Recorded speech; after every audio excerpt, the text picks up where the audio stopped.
మన వారాహి సిల్వర్ జ్యువెలరీలో అద్భుతమైన ఆఫర్స్ పొందండి మరియు కార్ గెలుచుకునే గొప్ప అవకాశం. డీలిమిటేషన్ పై ప్రధాని కీలక వ్యాఖ్యలు చేశారు. విపక్షాల ఆరోపణలకు కౌంటర్ ఇచ్చారు మోదీ. జనాభా నియంత్రణలో దక్షిణాదితో ఎంపీ సీట్లు తగ్గుతాయన్నది అవాస్తవం అంటూ మోదీ క్లారిటీ ఇచ్చారు.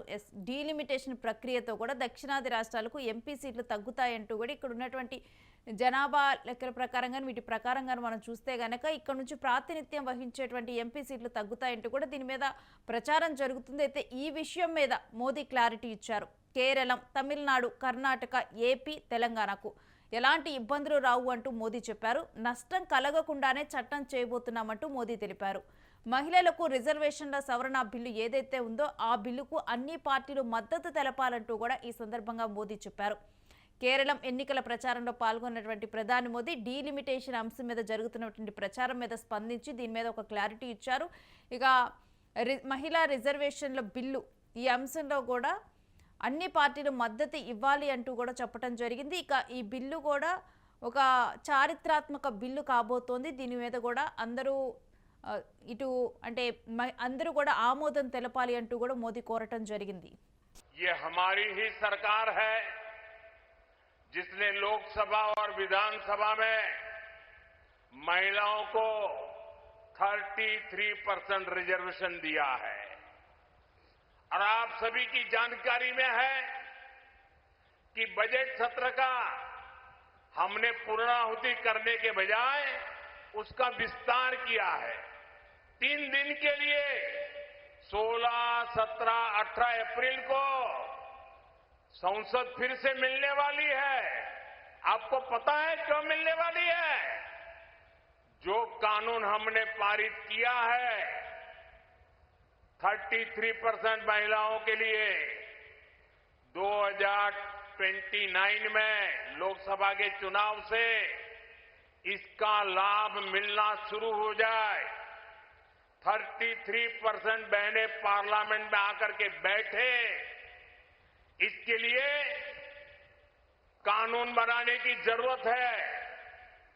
जैसे पार्लियामेंट ने सर्वसम्मति से महिला आरक्षण का बिल पास किया था, वैसे ही 16, 17, 18 को 2 काम करने हैं। केरल हो, तमिलनाडु हो, बाकी राज्य हो, जिन्होंने जनसंख्या नियंत्रण में अच्छा काम किया है। लोग झूठ फैला रहे हैं कि जनसंख्या कम हो रही है तो सीटें कम हो जाएगी।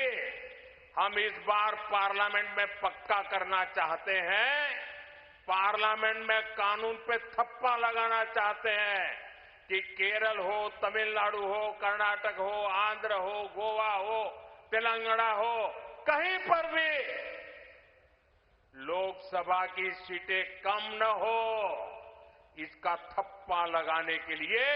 और दूसरा, महिलाओं के लिए जो सीटें होगी वो अतिरिक्त सीटें बढ़ जाए, इतना बड़ा फायदा हमारे दक्षिण भारत के राज्यों को मिले, इसके लिए हम कानून संशोधन के लिए सत्र बुला रहे।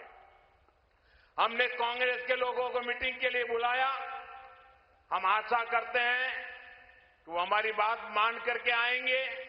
हमने इंडिया अलायंस के मित्रों से बात की है। आप भी लोगों को बताइए, कांग्रेस के लोगों को बताइए, एलडीएफ के लोगों को बताएं कि महिलाओं के अधिकार का एक कानून निर्विरोध पास होना चाहिए। ये उनसे बात। ఇక ఈ అంశం గురించిన డీటెయిల్స్ మా ప్రతినిధి సత్యాన్ని అడిగి తెలుసుకుందాం.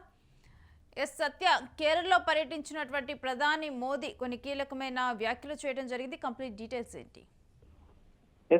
కేరళ అసెంబ్లీ ఎన్నికల ప్రచారంలో భాగంగా ఏదైతే తిరువలలో జరిగినటువంటి ఎన్డీఏ భారీ బహిరంగ సభలో నరేంద్ర మోదీ ప్రసంగించారు.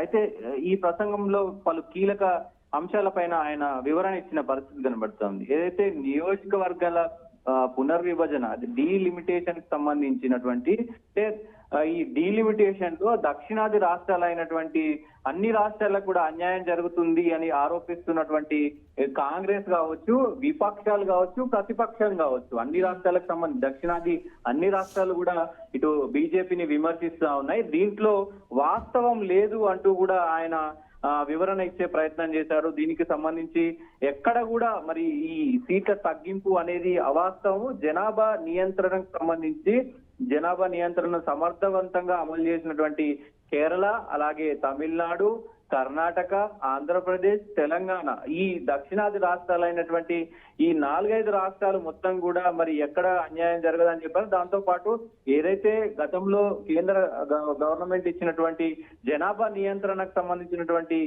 ఏదైతే అది ఉందో అది సమర్థవంతంగా అమలు చేశారు. సో వాళ్ళకి ఇక్కడ కూడా మేము అన్యాయం చేయమంటూ కూడా ఆయన వివరణ ఇచ్చే ప్రయత్నం చేశారు.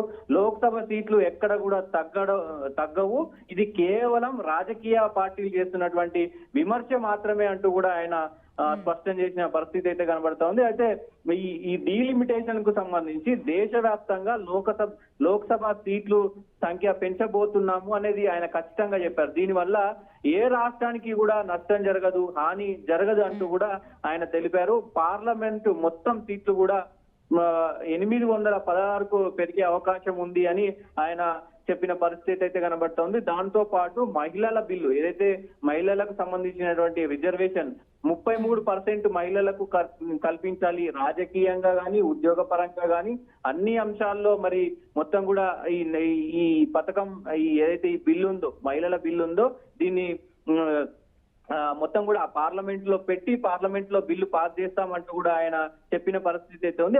ఆ బిల్లుకు సంబంధించి ఏదైతే నారీ శక్తి వందన్ అధినియం సంబంధించి మరి మొత్తం కూడా దీన్ని అమలు చేయడమే బీజేపీ యొక్క లక్ష్యం అంటూ కూడా ఆయన చెప్పిన పరిస్థితి ఉంది.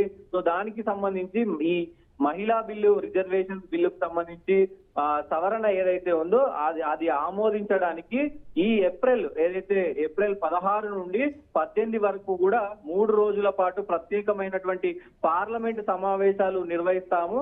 దాంట్లో అన్ని పార్టీలు కూడా మరి మద్దతు ఇవ్వాలి, ఏకగ్రీవంగా ఈ బిల్లుకు ఆమోదం తెలపాలంటూ కూడా ఆయన చెప్పిన పరిస్థితి ఉంది. దాంతో పాటు జనాభా నియంత్రణలో ముందున్నటువంటి దక్షిణాది రాష్ట్రాలన్నిటికీ కూడా చట్టపరమైనటువంటి న్యాయం కల్పిస్తాము, ఆ రక్షణ కల్పిస్తామంటూ కూడా ప్రధాని మరొకసారి ఆయన చెప్పిన పరిస్థితి ఉంది. ఏదైతే మోదీ కేరళలో పర్యటనలో భాగంగా ఇదంతా కూడా ఆయన మాట్లాడిన పరిస్థితి ఉంది. దక్షిణాది రాష్ట్రాలకు దక్షిణాది ప్రజలకు కూడా విన్నపించారు. సో ఈ ప్రతిపక్షాలు విపక్షాలు మాట్లాడేటువంటి మాటలు మీరు పట్టించుకోవద్దు, అసలు నిజాలు ఏంటి, నిజాలు ఏంటి అనేది ఆయన చెప్పిన పరిస్థితి కనబడతా ఉంది. చూడాలి అంటే ఇప్పుడు ప్రస్తుతం 816కి అయితే చేరే అవకాశం ఉంది పార్లమెంట్ సంబంధించి. అటు సౌత్ కు ఎంత మరి పార్లమెంటు సీట్లు రాబోతున్నాయి, ఇటు దక్షిణాది రాష్ట్రాలకు ఎన్ని సీట్లు రాబోతున్నాయి అనేది కూడా చూడాల్సిన అవసరం అయితే ఉంటది. దాంతో పాటుగా మరి మోడీకి వీళ్ళు ఎలా ప్రతిపక్షాలు ఎలా కౌంటర్ ఇస్తాయి ఏంటి అనేది మరి చూడాలి. Renu S Satya, stay with us. మీ దగ్గర నుంచి మరిన్ని అప్డేట్స్ తీసుకుంటాం. ఇక డీలిమిటేషన్ మీద జరుగుతున్నటువంటి చర్చకు ప్రధాని మోదీ కూడా ఒక క్లారిటీ ఇచ్చారు. దీంతో అయినా కానీ మరి ఈ చర్చకు చెక్ పడుతుందా లేకపోతే ఇంకా ఈ చర్చ జరుగుతుందా అనేది చూడాలి. మరొక వైపు మహిళల రిజర్వేషన్ల సవరణ బిల్లుకి ఆమోదం తెలపాలంటూ కూడా ప్రధాని మోదీ కోరారు. మరి దీని మీద పార్టీలు ఏ విధంగా రియాక్ట్ అయితే ఏంటి మరి అనేది కూడా చూడాలి.